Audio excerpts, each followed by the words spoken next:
ऋग्वेद सनातन धर्म अथवा हिंदू धर्म का सबसे आरंभिक स्रोत है। ऋग्वेद में श्लोकों ऋचाओं की संख्या 1028। चतुष्वर्ण समाज की व्याख्या ऋग्वेद के 10वें मंडल में की गई है।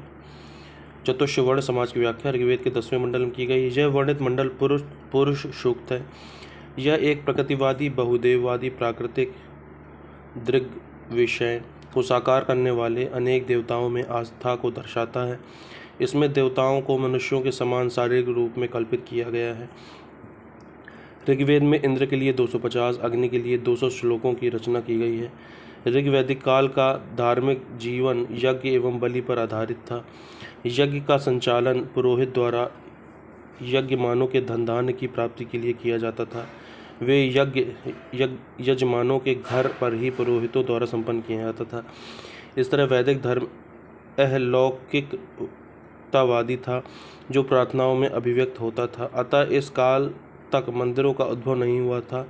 धर्म का संबंध नैतिकता व कर्तव्य पालन से था और धर्म व्यक्ति के दायित्वों एवं स्वयं तथा दूसरों के प्रति कर्तव्यों की संकल्पना पर आधारित था। ऋत की संकल्पना नैतिक एवं प्राकृतिक नियमों पर आधारित था। ऋत के संरक्षक के रूप में वरुण देव को ऋतश्यगोपा कहा गया है। ऋग्वेद के ऋतश्यगोपा अवधारणा अव्यस्ता के आहुर्माजदा के से समानता रखती है। So which of the following characteristics describe the nature of religion according to Rigveda? निम्नलिखित में से कौन से लक्षण ऋग्वेद के अनुसार धर्म के स्वरूप को वर्णित करता है? Rigvedic religion can be described as a naturalistic polytheism. Correct. There are striking similarities between Rigvedic religion and the ideas in Iranian Avesta. Rigveda के धर्म और ईरानी अवेस्ता के विचारों में आश्चर्यजनक समानताएं हैं। ठीक है।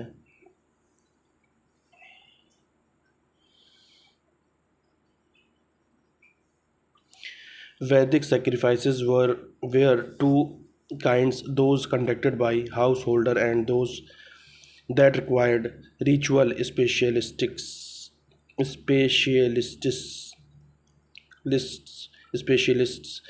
Those that required ritual specialists.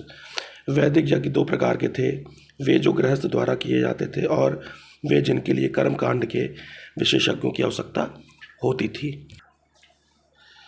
निम्नलिखित में से कौन सा सही है?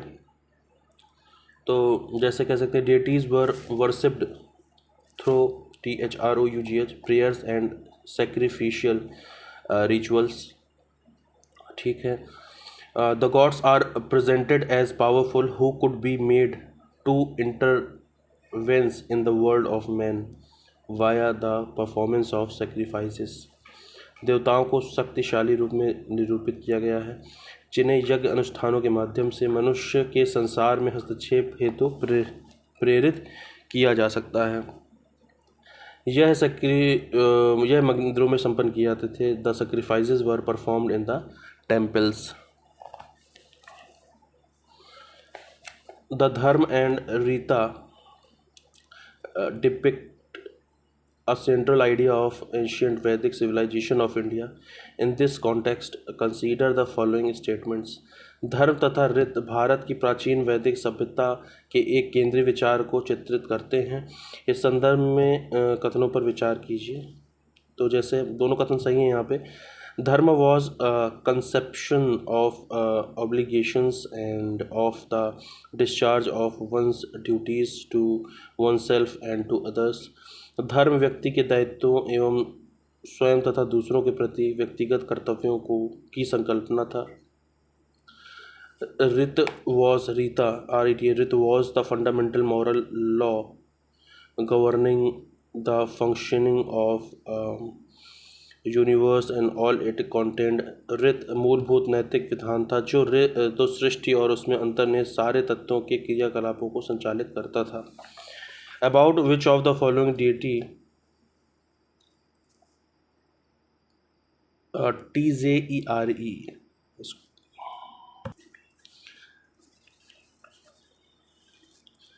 ऋग्वेद में निम्नलिखित देवताओं में से किसके लिए वर्णन है कि उसका रथ बकरे खींचते थे? तो आंसर है पूषण। वो देवता थे जिनके लिए बकरे जो है रथ खींचते थे। ऋग्वेदिक आर्यों का सामाजिक तथा आर्थिक जीवन जितना ही सरल था, धार्मिक जीवन उतना ही जटिल। यहाँ प्रारंभ में बहुदेववाद के दर्शन मिलते हैं। आर्यों के प्रधान देवता प्राकृतिक शक्तियों के प्रतिनिधि हैं जिनका मानवीकरण किया गया है। ऋग्वेद में पूषण नामक देवता की स्तुति की गई है। यह आकाश के देवता थे। पूषण चरवाहों और पशुओं के देवता थे तथा इनका रथ बकरे खींचते थे। ऋग्वेद के चतुर्थ मंडल में विष्णु का उल्लेख मिलता है। यहाँ इनके तीनों पदों का उल्लेख किया गया है तथा भगवान विष्णु ने ही आकाश को स्थिर किया है। ऋग्वेद में जंगल की देवी अर्यानी का वर्णन मिलता है जिन्हें पशु पक्षियों का संरक्षक कहा गया है। The most ancient mention about Vishnu is found in Rigved.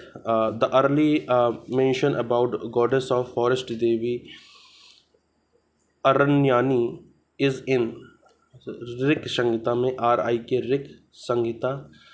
संहिता को जब हम लिखते हैं तो SAMHIT लिखते हैं, N नहीं लगाते, संहिता लिखते हैं। तो विष्णु का प्राचीनतम उल्लेख कहाँ मिलता है? तो ऋग्वेद में मिलता है। जंगल की देवी अरण्यानी का प्रथम उल्लेख कहाँ मिलता है? ऋक संहिता में मिलता है। व्हाट इज होता? ऋग्वेद में देवों का आवाहन करने वाला होता कहलाता है। इन्वोकेशन मीन्स होता है जैसे आवाहन करना, the action of invoking someone और समथिंग इन्वोकेशन कहलाता है। तो इसी तरह इन्वोकेशर बोल सकते हैं आप।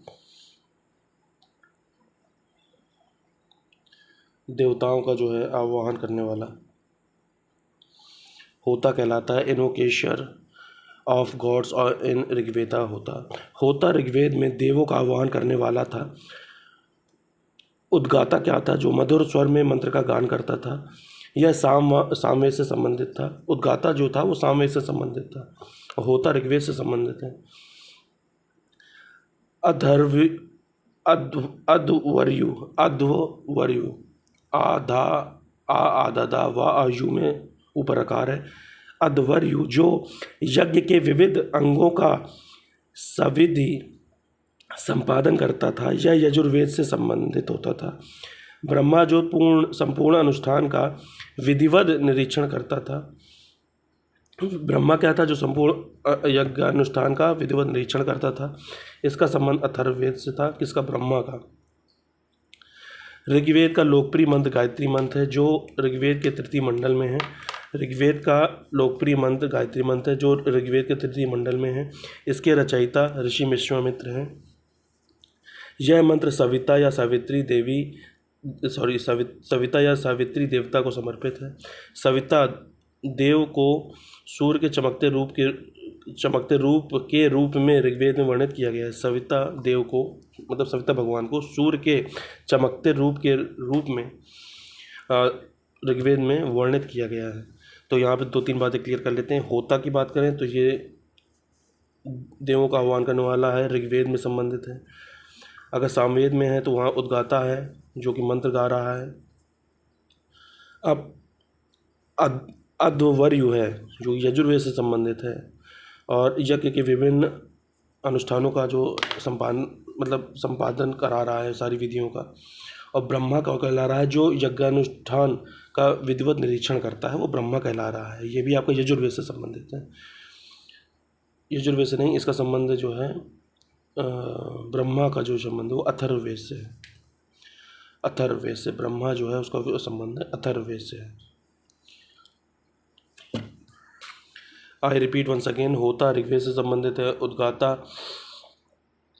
उद्गाता जो है सामवेद से संबंधित है। अध्वर्यु यजुर्वेद से संबंधित है। ब्रह्मा अथर्ववेद से संबंधित है। अब क्वेश्चन है कि to which goddess deity is the Gayatri mantra dedicated? किस देवी देवता को गायत्री मंत्र समर्पित है? Answer would be the Savitri. In Vedic ritual Hota is associated with Rigveda. In which Vedic epics the word Varna is found at first? Rigved. The word Gotra occurs for the first time in Rigved. In which of the following Vedic Sukta the reference about origin of 4 classes is found in? पुरुष सूक्ता में मिलता है। In which of the following Vedic Sukta the reference about the origin of four classes is found? Answer would be Purush Sukta. Popular governance system during Vedic period was hereditary kingship, वंश परंपरागत राजतंत्र, who were called द्विज, ब्राह्मण क्षत्रिय वैश्य, उनको द्विज कहते हैं। ऋग्वैदिक पणि किस वर्ग के नागरिक थे? किस वर्ग के नागरिक थे? तो देवर ट्रेडर्स। ऋग्वैदिक काल पणि लोग पशुओं का व्यापार करते थे। ऋग्वेद में एक स्थान पर देवताओं तथा पणियों के बीच संघर्ष तथा देवताओं द्वारा उनके संहार का वर्णन मिलता है। पणि लोग ऋण देते थे तथा ब्याज बहुत अधिक लेते थे। इसलिए उन्हें सूदखोर या विकनाट कहा जाता था। ऋग्वैदिक पणि किस वर्ग के नागरिक थे? तो they were traders. In the Rigveda the main name in relation to cow abduction, गो अपहरण के प्रसंग में ऋग्वेद में प्रमुख रूप से नाम आता है किसका? पणियों का आता है। Nishka during ancient India stand for gold jewellery. Nishka निश के नाम से प्राचीन भारत में निश के नाम से जाने जाते थे, गोल्ड ज्वेलरी। सिक्कों के नियमित प्रचलन से पूर्व वैदिक काल से ही निश गले में पहनने वाला एक सोने का आभूषण होता था। कालांतर में यह व्यापारिक लेन देन में प्रयुक्त होने लगा। मौर्य युग तक आते आते व्यापार व्यवसाय में नियमित सिक्कों का प्रचलन हो चुका था। सिक्के सोने, चांदी तथा तांबे के बने होते थे। इन सिक्कों को निश और सुवर्ण कहा जाता था। चांदी के सिक्कों को कारशापण या धरण कहा जाता था। तांबे के सिक्के माशक कहलाते थे। छोटे छोटे तांबे के सिक्के काकणी कहलाते थे। तो निष्क किसको कहा जाता है? सोने चांदी के सिक्के को निष्क कह दो या सुवर्ण कह लो। चांदी के सिक्के को क्या कहेंगे? धरण कह लो या कारशापण कह लो। धरण या कारशापण चांदी वाला हो गया। चांदी के सिक्के कहला रहे हैं कारशापण, धरण या कारशापण हो गया। तांबे के सिक्के क्या कहला रहे हैं? माशक कहला रहे हैं, माशक। और छोटे छोटे तांबे के सिक्के क्या कहला रहे हैं? काकणी कहला रहे हैं। रिपीट करते हैं एक बार। काकणी कौन है? तांबे के सिक्के हैं छोटे छोटे। माशक क्या है? तांबे वाले सिक्के, थोड़ा बड़े होंगे। चांदी के सिक्के को क्या कह रहे हैं? धरण कह रहे हैं या कारशापण कह रहे हैं। और सोने चांदी के सिक्के क्या कह रहे हैं? निष्क या सुवर्ण कह रहे हैं। The term Nishka which meant an ornament in Vedic period was used in later times to denote coin। वैदिक काल में निष्क का प्रयोग आभूषण के लिए होता था, किंतु परवर्ती काल में उसका प्रयोग इस अर्थ में हुआ। किस अर्थ में हुआ? सिक्के के रूप में हुआ। वैदिक काल में निष्क शब्द का प्रयोग एक आभूषण के लिए होता था, किंतु परवर्ती काल में उसका प्रयोग किस रूप में हुआ? सिक्के के रूप में। ये 2 बार आया है, 3 बार एक्चुअली आया। एक बार IAS में आया, 2 बार PCS में आया। ऋग्वैदिक काल में समाज में स्त्रियों की दशा अच्छी थी। बाल विवाह नहीं होते थे। बहु विवाह तथा विधवा विवाह प्रचलित थे। मैत्रायणी संहिता में मनु की 10 पत्नियों का उल्लेख हुआ है। स्त्रियों को पर्याप्त शिक्षा दी जाती थी। वे उत्सवों तथा धार्मिक समारोहों में भाग ले सकती थीं, परंतु उन्हें उत्तर वैदिक काल में राजनैतिक तथा धर्म संबंधी धार्मिक प्रतिष्ठा ऋग्वैदिक काल की अपेक्षा कम हो गई।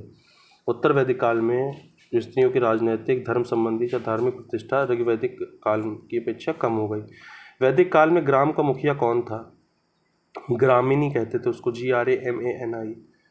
UP PCS 2007 का क्वेश्चन। ऋग्वेद में पुरोहित, सेनानी, ग्रामिणी इन 3 अधिकारियों का उल्लेख मिलता है।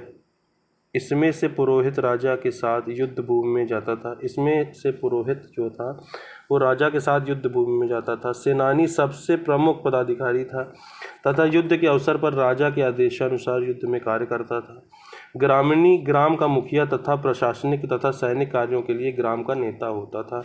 वह ग्रामीण जनता के हितों का प्रतिनिधित्व करता था। ऋग्वेद के 10वें मंडल में निम्नलिखित में से कौन सा स्रोत विवाह समारोहों पर प्रकाश डालता है? तो सूर्य सूक्त है। ऋग्वेद के 10वें मंडल में अग्नि सूक्त, पुरुष सूक्त, सूर्य सूक्त, नदी सूक्त आदि का उल्लेख मिलता है। सूर्य सूक्त में सूर्य देवता की पूजा प्रार्थना का उल्लेख किया गया है। इसमें विवाह समारोह आदि की भी व्याख्या की गई है। वैदिक युगीन सभा मंत्रि परिषद थी, काउंसिल ऑफ मिनिस्टर्स। वैदिक युग की राजनीतिक प्रणाली आरंभिक अवस्था में थी, फिर भी राजतंत्र के स्थापित होने के लक्षण स्पष्ट होते थे। यद्यपि सभा समिति जैसी संस्थाएं राजा की निरंकुशता को नियंत्रित करती थीं, वैदिक युगीन सभा श्रेष्ठ एवं संभ्रांत लोगों की संस्था थी। सभा राजा की निरंकुशता पर नियंत्रण रखती थी। ऋग्वेद में अनेक स्थानों पर सभा का उल्लेख हुआ है। ऐसा प्रतीत होता है कि सभा कुलीन अथवा वृद्ध मनुष्यों की संस्था थी, जिसमें उच्च कुल में उत्पन्न व्यक्ति ही भाग ले सकते थे। सभा राजा की नियुक्ति में भी महत्वपूर्ण भूमिका निभाती थी। अतः ऐसा प्रतीत होता है कि सभा मंत्रि परिषद की तरह कार्य करती रही होगी। सभा न्यायिक कार्यों से भी संबंधित थी।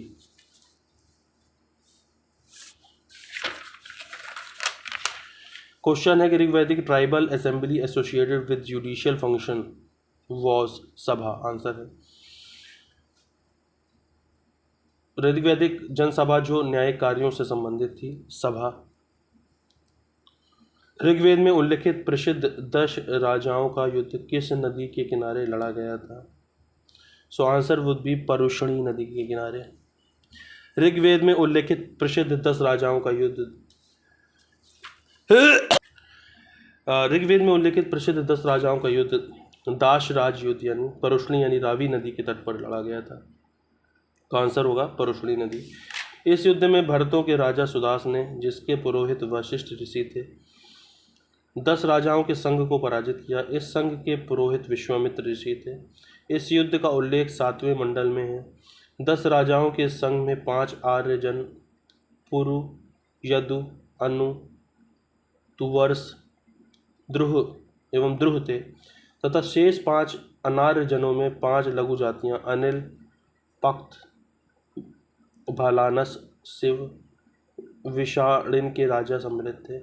भरत जन के राजा सुदास ने 10 राजाओं के संघ को रावी नदी के तट पर पराजित कर ऋग्वैदिक काल का सर्वोपरि सम्राट बन गया। ऋग्वेद में यदुजन का युग्म तुवर्स से, अनु का युग्म द्रुह से बना।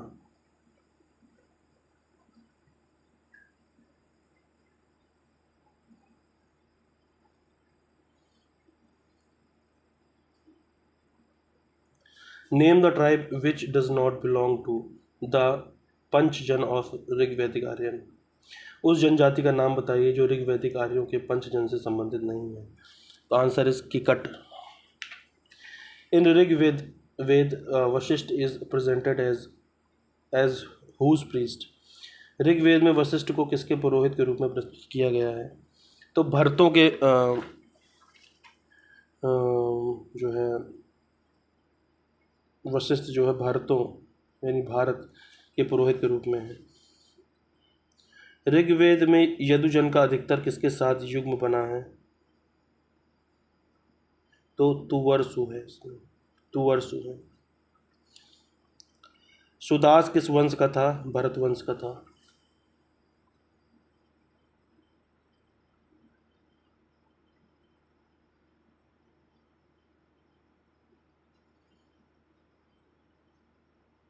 निम्नलिखित में से किसने ऋग्वेद में भाग नहीं लिया?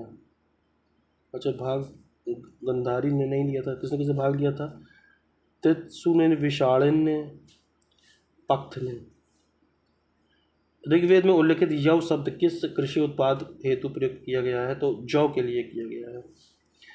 धान के लिए ब्रीही है, जौ के लिए है यव, उड़द के लिए है माण, मूंग के लिए है मुदग,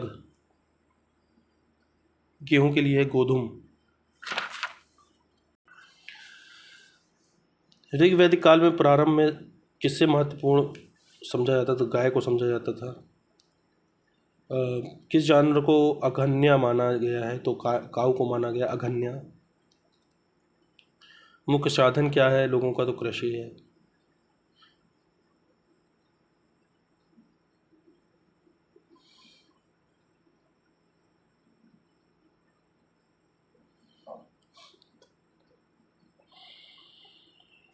वैदिक युग में आर्थिक जीवन का मुख्य आधार कृषि एवं पशुपालन था। यजुर्वेद के मंत्रों में विभिन्न अन्नों के नाम जैसे व्रीहि, यव, धान्य आदि वर्णित हैं। शतपथ ब्राह्मण में खेती की विभिन्न प्रक्रियाओं का वर्णन है, जैसे कर्षण यानी जुताई, वपन यानी बुआई, लुनन यानी मड़ाई। वेदों में लांगन, वृक, हल का पर्याय शब्द है। यजुर्वेद में हल के लिए सीर शब्द का प्रयोग किया गया है। गोबर की खाद के लिए कर्षप शब्द का प्रयोग है। चर्षणी शब्द का प्रयोग इसी के लिए किया गया है। सीता शब्द का प्रयोग हल से बनी नालियों एवं कुण के लिए होता था। ऋग्वेद में प्रयुक्त सीता शब्द क्या है? जोती हुई कुण, प्लाउड फरो, FURROW। ऋग्वैदिक काल में अधिकारी एक बड़ी चारागाह पर नियंत्रण रखता था। वह किस नाम से जाना जाता था? उसको बोलते थे वज्रपति। वज्रपति क्या था? गोचर भूमि का अधिकारी होता था, जिसका मुख्य कार्य चारागाह पर नियंत्रण रखना था। सेनानी क्या था? यह सेनापति होता था। ग्रामीणी क्या था? यह ग्राम का मुखिया होता था, जो युद्ध के समय राजा की सहायता करता था। एक है कुलप या कुलपस, यह परिवार का मुखिया होता था, जिसे गृहपति भी कहा जाता था, कुलपस को।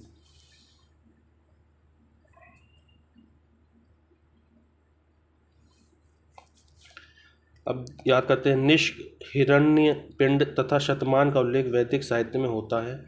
निष्क, शतमान, पाद, कृष्ण कृष्ण कृष्णल आदि माप की भिन्न भिन्न इकाइयाँ हैं। साधारणतः लेन देन के माध्यम गाय एवं निष्क को बनाया जाता था। हिरण्य पिंड एक प्रकार का कर था। शतमान संभवतः चांदी की मुद्रा थी।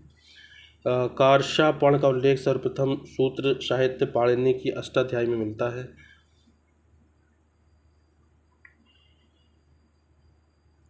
भाग और बलि क्या थे? ये राजस्व के माध्यम थे। वैदिक काल में बलि का अर्थ क्या है? प्रजा द्वारा शासक को दी गई भेंट। ऋग्वैदिक आर्यन लोहे का उपयोग से परिचित नहीं थे, बल्कि वे अश्वों, रथों, कांस्य के प्रयोग, गौ आदि से परिचित थे। वे ताम्र और आधुनिक हल फाल से भी परिचित थे। आर्य वैदिक काल में अयस शब्द धातु के लिए प्रयुक्त करते थे। अयस शब्द धातु के लिए प्रयुक्त करते थे, जो तांबे का संकेतक था। सर्वप्रथम लोहे का साक्ष्य उत्तर वैदिक काल में अंतररजी खेड़ा यानी एटा से 1000 ईसा पूर्व मिलता है।